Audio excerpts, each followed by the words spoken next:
महाभारत अर्जुन की प्रतिज्ञा। महाभारत का भयंकर युद्ध चल रहा था।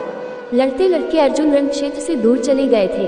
अर्जुन की अनुपस्थिति में पांडवों को पराजित करने के लिए द्रोणाचार्य ने चक्रव्यूह की रचना की। अर्जुन पुत्र अभिमन्यु चक्रव्यूह भेदने के लिए उसमें घुस गया। उसने कुशलतापूर्वक चक्रव्यूह के 6 चरण भेद लिए, लेकिन 7वें चरण में उसे दुर्योधन, जयद्रथ आदि 7 महारथियों ने घेर लिया और उस पर टूट पड़े। जयद्रथ ने पीछे से निहत्थे अभिमन्यु पर जोरदार प्रहार किया। वह वार इतना तीव्र था कि अभिमन्यु उसे सहन नहीं कर सका और वीरगति को प्राप्त हो गया। अभिमन्यु की मृत्यु का समाचार सुनकर अर्जुन क्रोध से पागल हो उठा। उसने प्रतिज्ञा की कि यदि अगले दिन सूर्यास्त से पहले उसने जयद्रथ का वध नहीं किया तो वह आत्मदाह कर लेगा। जयद्रथ भयभीत होकर दुर्योधन के पास पहुंचा और अर्जुन की प्रतिज्ञा के बारे में बताया। दुर्योधन उसका भय दूर करते हुए बोला, चिंता मत करो मित्र, मैं और सारी कौरव सेना तुम्हारी रक्षा करेंगे।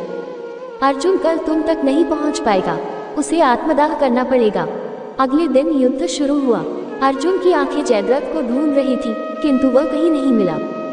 दिन बीतने लगा। धीरे धीरे अर्जुन की निराशा बढ़ती गई। ये देख श्री कृष्ण बोले, पार्थ, समय बीत रहा है और कौरव सेना ने जयद्रथ को रक्षा कवच में घेर रखा है। अतः तुम शीघ्रता से कौरव सेना का संहार करते हुए अपने लक्ष्य की ओर बढ़ो। ये सुनकर अर्जुन का उत्साह बढ़ा और वह जोश से लड़ने लगे, लेकिन जयद्रथ तक पहुंचना मुश्किल था। संध्या होने वाली थी। तब श्री कृष्ण ने अपनी माया फैला दी। इसके फलस्वरूप सूर्य बादलों में छिप गया और संध्या का भ्रम उत्पन्न हो गया। संध्या हो गई है और अब अर्जुन को प्रतिज्ञावश आत्मदाह करना होगा। ये सोचकर जयद्रथ और दुर्योधन खुशी से उछल पड़े।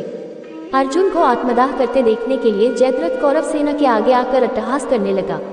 जयद्रथ को देखकर श्री कृष्ण बोले, पार्थ, तुम्हारा शत्रु तुम्हारे सामने खड़ा है, उठाओ अपना गांडीव और वध कर दो इसका। वह देखो अभी सूर्यास्त नहीं हुआ है। ये कहकर उन्होंने अपनी माया समेट ली।